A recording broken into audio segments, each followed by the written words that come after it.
Bismillahirrahmanirrahim. Assalamualaikum warahmatullahi wabarakatuh. Alhamdulillah wassalatu wassalamu ala Rasulillah wa ala alihi wa sahbihi wa man wala. Kita teruskan lagi perbincangan tentang Al-Hakim. Kita telah sebut berkaitan dengan pandangan pertamanya pandangan Mu'tazilah, yang keduanya ialah pandangan Asy'ariyah, dan yang ketiga kita akan bincangkan pada kali ini ialah tentang pandangan Abi Mansur Al-Maturidi berkaitan dengan hakim, iaitu bagaimanakah sesuatu hukum itu sumbernya daripada mana, adakah akal itu yang menjadi asas bagi penentuannya ataupun syarak itu. Kata pengarah rahimahullah, al-qawlu thalithu wa huwa qawlu Abi Mansur Muhammad Al-Maturidi.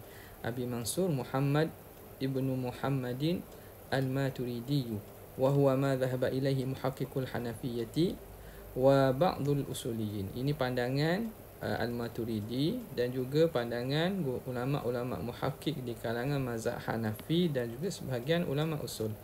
Wa huwa qawlu fariqin minal Ja'fariyah wa ghairihim, dan juga pandangan sekumpulan kelompok daripada Syiah Ja'fariyah dan selain pada mereka. Khulasatu hadzal qaul, ringkasan bagi pandangan ini, anna lil af'ali husnan wa qubhan.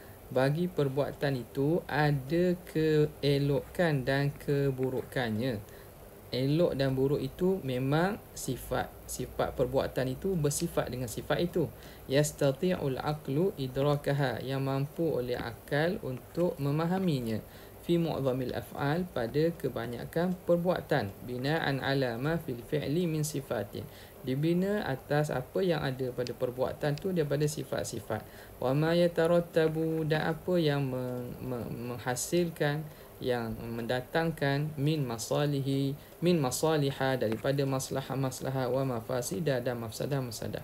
Walakin, namun, la yalzamu min kaunil fi'li hasanan, tidak lazim daripada sesuatu perbuatan itu dikira baik atau elok, hasba idrakil akli, mengikut pandangan akal, tidak lazim an ya'mura bihi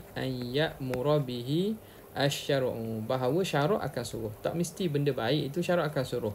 Wala yalzamu, dan tidak lazim min kaunil fi'li qabihan, daripada keadaan perbuatan itu dikira keji, ayyanha anhu syar'u, bahawa syarak akan larang. Tak mesti, tidak ada kelaziman dan kemestian.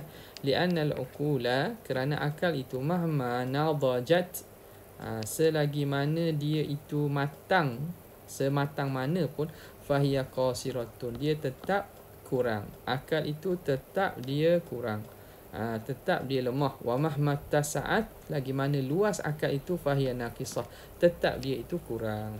Wa ala hadha, maka atas pandangan ini, fa kullu ma yumkinu an yuqal, setiap perkara yang mampu kita katakan, fa kullu ma yumkinu an yuqal, setiap apa yang kita boleh katakan bahawa huwa annama fil fi'li, bahawa apa yang ada perbuatan itu, min husnin, daripada keelokan, yudrikuhul aqlu, yang mampu dipaham dan dicapai oleh akal. Setiap benda yang akal mampu faham keelokannya, yaj'alu, menjadikan al-fi'la, perkara itu menjadikan al-fi'la, perbuatan itu, salihan li an ya'mura bihi syar'u, maka perkara itu layak dan boleh, sesuai untuk disuruh dengannya oleh syarak. Wa anna ma fil fi'li min qubhin, dan apa yang ada pada sesuatu perbuatan daripada keburukan, yudrikuhul aqlu, yang mampu dipaham oleh akal, yaj'alul fi'la, akan menjadikan perbuatan itu, salihan li an yanha anhu syar'u, bahawa dilarang daripadanya perbuatan itu. Jadi perkara sesuatu yang ada dalam diri perbuatan itu daripada kebaikan, itu menjadikan perbuatan itu layak dan boleh syarak suruh. Dan sesuatu yang didapati ada perbuatan itu dalamnya ada qubhun, kekejian, keburukan, layak bahawa syarak melarang daripadanya. Wala yuqalu innal husna wal qubha mujibani li hukmillah, maka dan tidak dikatalah, kita tak boleh nak kata al-husna wal qubha, keelokan dan kekejian tu, mujibani li hukmillahi bil amri wan nahyi, mewajibkan Allah menghukumkan dengan suruh dan larang. Tidak. ke al-husn wal qubhu itu bukanlah sebab kepada Allah menurunkan suruhan ataupun menurunkan larangannya. Tapi larangan dan suruhan itu semata-mata kerana dan berdasarkan kehendak Allah Subhanahu Wa Taala sahaja, bukan sebab ada kebaikan dan juga keburukan itu yang mewajibkan adanya suruh atau larang. Wa banau ala zalika, mereka membina pandangan ini, mereka membina di atas ini bahawa apa? Kesannya apa? Anna hukmallah, dibina atas apa? Dibina atas kaedah anna hukmallah la yudraku. Hukum Tuhan tu la yudraku, tidak dapat dikenal dan difaham biduni wasatati rasulin wa tablighihi, tanpa ada perantaraan rasul dan penyampaian rasul. Wa min thamma, dari kerana itu, fala hukma lillah fi af'alil ibad qabla ba'thatir rusuli, tidak ada bagi Tuhan itu, tidak ada hukum bagi Allah pada perbuatan hamba sebelum dibangkit rasul, atau qabla bulughi dakwah, atau sebelum sampai dakwah. Wa haitsu la hukma, sekira mana tidak ada hukum, fala taklifa, maka begitulah juga tidak ada taklifan, tidak ada kebertanggungjawaban. Wa haitsu la taklif, dan tidak ada tanggungan, fala thawaba, maka tidak ada pahala dan juga wala iqaban, tak ada dosa. Okey, sekarang ni setelah kita lihat kepada tiga-tiga manhaj ataupun tiga-tiga mazhab ini, apakah pandangan yang dipilih sebagaimana yang dipilih oleh pengarang kita almarhum Syekh Abdul Karim Zaidan. Katanya al-qaulu mukhtal wal qaulu tsalits huwa rajih. Pandangan ketiga itulah pandangan yang rajih, dia memberatkan pandangan mazhab Maturidi ataupun Ahnaf. Al-muayyad, pandangan ini disokong bil kitabi wal aqli, dengan al-Quran dan juga dengan akal. Wa ammal kitab, adapun daripada al-Quran, fa fihi ayatun kathirah, maka ada banyak ayat tadullu ala anna Allah, menunjukkan bahawa Allah innama ya'muru bima huwa husnun ma huwa hasanun, menyuruh dengan perkara yang memang elok, wa yanha, dan Allah Taala larang amma huwa qabihun, tentang perkara yang keji. Wal husnu wal qubhu, dan keelokan dan kekejian itu sabitani, itu memang sabit lil af'ali, bagi perbuatan, qabla al-amri wan nahyi, sebelum daripada suruhan dan larangan.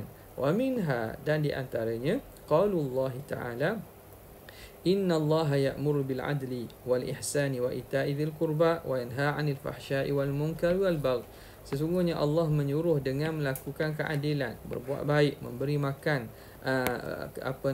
zawil qurba, ahli kaum kerabat, wayanha, dan juga melarang daripada perbuatan keji dan munkar dan juga kekejian. Wa qauluhu, jadi di sini Allah meletakkan bahawa adanya keadilan, ihsan, berlaku baik, buat baik kepada ahli keluarga. Jadi seakan-akan sifat itu, sifat husnu wal qubhu tu adalah, namun suruhan itu tidak berkait dengan kebaikan dan juga kekejian tu, tapi semata-mata dengan kehendak Allah. Wa qauluhu ta'ala ya'muruhum bil ma'rufi wa yanhahum 'anil munkar, Allah menyuruh mereka dengan perkara yang ma'ruf, kebaikannya, dan larang mereka daripada kekejian. Wa yuhillu lahumut thayyibat, dan Allah halalkan bagi mereka segala yang baik. Wa yuharrimu 'alaihimul khaba'ith, dan mengharamkan ke atas mereka segala yang keji. Fama amara bihi syari'u, apa yang syarak suruh, min adlin, daripada keadilan, wa ihsanin, dan kebajikan, wa ma'rufin, dan perkara baik, wa manahahum anhu, apa yang Tuhan larang, min fahsya'in, daripada kekejian, wa munkarin, kemungkaran, dan baghin, dan juga kejahatan, kekejian. Wa ma ahallalahu minat tayyibat, apa yang Tuhan halalkan daripada tayyibat. Wa ma harama alaihi minal khaba'ith, apa yang Tuhan haramkan daripada kekejian. Kullu hadhil awsafi al-hasanati awil qabihah, setiap daripada sifat baik dan keji ini, kanat sabitatan li af'al, adalah sabit bagi perbuatan, qabla wurudi hukmi syar'i fiha, sebelum datang hukum syarak padanya, mimma yadullu ala anna lil af'ali husnan wa qubhan dhatiyan, yang menunjukkan bahawa bagi perbuatan itu ada kebaikan dan kekejian, keburukan yang bersifat zati. Wal aqlu, dan akal, yudriku husna ba'dhi af'al, akal pula memang dapat mencapai kebaikan sebahagian perbuatan. wa qubhal ba'di dan kekejian sebahagian perbuatan akhar bidarurah dengan tanpa perlu fikir, ka husnil adli wasilki seperti eloknya keadilan dan juga kebenaran, wa qubhiz zulmi wal kadhibi dan kejinya kezaliman dan juga pendustaan, walakin namun hukmullah la yu'raf, namun hukum Tuhan tidak dapat diketahui illa an tariqir rasul, kecuali dengan jalan rasul. Fama lam ya'ti rasulun, apa yang tidak dibawa datang oleh rasul, yuballighun nasa, rasulin yuballighun nasa hukmallah, yang rasul yang menyampaikan kepada manusia hukum Allah, fala yathbutu fil af'ali hukmun, maka tidak sabitlah pada perbuatan manusia itu apa-apa hukum, bil ijab sama ada dengan wajib, awit tahrim atau pengharaman, bidalili qaulihi ta'ala, berdasarkan firman Allah Ta'ala, wa ma kunna mu'adzibina hatta nab'atha rasula, tidak kami azabkan kecuali lah setelah kami bangkitkan rasul. Fala azaba qabla ba'thatir rasul, maka tidak ada azab sebelum dibangkitkan rasul, au bulughi dakwah atau sampainya dakwah, wa haitsu la azaba, sekira-kira tidak ada azab, fala taklif, maka tidak dikenakan tanggungjawab, wa haitsu la taklifa, sekira-kira tidak ada tanggungan, fala hukma lillah, maka tidak ada hukum bagi Allah, fi af'alil ibad, pada perbuatan hamba, ala wajhi talabil fi'li, atas jalan tuntutan melakukan, aw takhyiri bainahuma, atau memberi pilih antara keduanya. Wama ahsana kalimata al-imam asy-Syaukani, ma ahsana kalimata imam asy-Syaukani, alakah eloknya perkataan Imam Syaukani, idh yaqulu, ketika beliau berkata, wa inkaru mujarradi idrakil aqli, mengingkari semata-mata kefahaman akal, liqaunil fi'li hasanan aw qabihan, bagi perbuatan itu mempunyai kebaikan atau keburukan, mukabaratun, itu semata-mata mukabarah, kesombongan, wa mubahatatun, dan juga kedegilan, kita nak ingkar bahawa perkara itu baik buruk, kita nafikan, itu semata-mata kedegilan dan keingkaran. Wa amma idrakuhu liqauni dhalikal fi'li al-hasani muta'alliqan bithawab, adapun memahami bahawa perbuatan yang baik itu berkait dengan pahala, wa qauni dhalikal fi'li al-qabih muta'alliqan bil iqab, dan keadaan perbuatan keji itu berkait dengan dengan azab, fa ghairu musallam, maka ini kita tak terimalah. Adapun benda itu mewajibkan dapat pahala ataupun dosa, itu kita tak terima. Wa ghayatu ma tudrikuhul uqul, apa yang kemampuan ataupun ghayah, penghujung apa yang dapat dicapai oleh akal, anna hadzal fi'lal hasana, bahawa perbuatan baik ini, yumdahu fa'iluhu, dipuji pelakunya, wa hadzal fi'lul qabihu, dan perbuatan keji ini, yudhamu fa'iluhu, dikeji pelakunya, wala talazuma, dan tidak ada berlaziman, tidak ada kemestian antara satu perbuatan baik dengan dapat pahala ataupun dosa, perbuatan jahat dapat dosa, tak ada berlaziman. Baina hadza wa baina kaunihi muta'alliqan bithawab, antara keadaannya ini dipuji dan dikeji dengan keadaannya mendapat pahala dan juga dosa, dengan makna bahawa sifat sesuatu itu memang dia ada sifat yang baik ataupun keji, al-husnu wal qubhu, tetapi tidak melazimi bahawa suruhan itu mengikut kepada sifat perbuatan itu. Bahkan seruhan dan larangan itu ialah semata-mata kehendak Tuhan, dan tidak ada berkait dan talazum pun antara perbuatan baik pasti dapat pahala, perbuatan jahat pasti dapat dosa. Jadi itulah yang disebut di sini. Sedikit lagi, iaitu thamaratul khilaf. Apa kesan khilaf ini? Yatarattabu 'alal khilaf fi mas'alati tahsin wa taqbih, maka hasil daripada khilaf daripada masalah tahsin wa taqbih. Ini masalah ini dipanggil dalam masalah usul sebagai at-tahsin wa taqbih.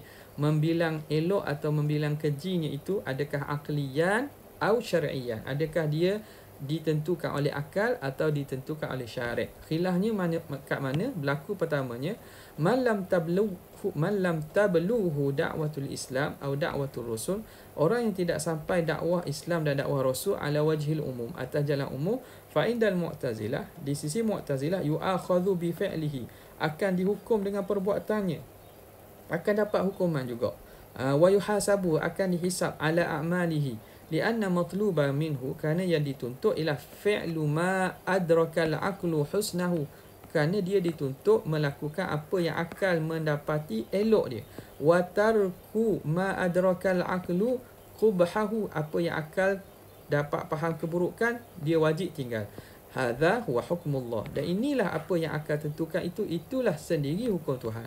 Wa indal asy'ariyyati wa maturidiyah, antara asy'ariyah dan maturidiyah, wa man wafaqahum la hisaba wala thawaba wala iqaba ala man lam tablughu da'wah.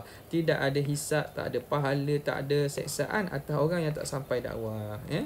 Jadi mereka terselamat. Yang kedua ialah ba'da wurudi syariatil Islam, selepas datangnya syariat Islam, la khilafa bainal ulama, tidak ada khilaf di antara ulama fi anna hukmallah yudraku, bahawa hukum Allah itu dapat difaham biwasitati ma jaa anillahi fi kitabih, dengan perantaraan apa yang datang daripada Allah pada kitabnya, au ma jaa fi sunnati nabiyhi, atau apa yang datang pada sunnah nabinya, wa kilahuma qama an-nabiy sallallahu alaihi wasallam bitablighi, dan keduanya datang nabi dengan menyampaikannya.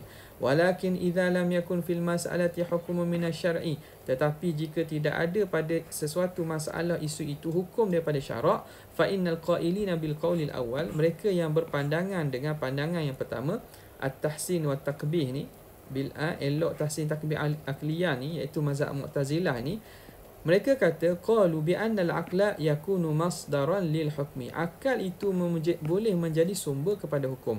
Bimakna, dengan makna annal mas'alata allati lam yarid fi syar'i hukmun laha, masalah isu yang tidak datang pada syariat hukum, yakunu hukmuha al-wujuba, jadilah hukumnya mesti wajib, idza adrakal aqlu husnaha, jika akal memahami kebaikannya, wa yakunu hukmuha hurmata, dan jadilah hukumnya haram, idza adrakal aqlu qubhaha, jika akal faham kekejiannya, li anna hukmallah, kerana hukum Allah mabnahu ma fi af'ali, dibina atas apa yang ada pada perbuatan itu, min husnin, daripada kebaikan, au qubhin, atau kekejian. Fa idza lam yarid fi syar'i hukmun, jika tidak datang pada syariat apa-apa hukum, li mas'alatin ma, pada apa-apa masalah, fa makna dzalik, maka maknanya anna syari'a adzina, maka syari' adzina lana, syari' adzina lana an narji'a, syariat memberi izin kepada kita an narji'a ilal aqli, untuk kembali kepada akal,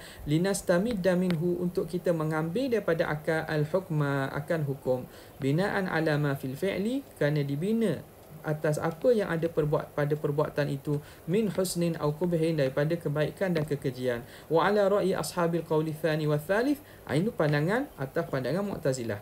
Dan adapun di atas pandangan kedua dan ketiga, la yakunul aqlu masdaran, maka akal tidak menjadi masdar, sumber lil ahkam, bagi hukum, wa inna ma yu'khadhul hukmu min masadiril fiqh, hanya diambil hukum itu daripada masdar fiqh ats-tsabitati, yang telah sabit, wa laysal aqlu minha, dan akal itu bukan daripada sumber tersebut. Wallahu ta'ala a'la wa a'lam.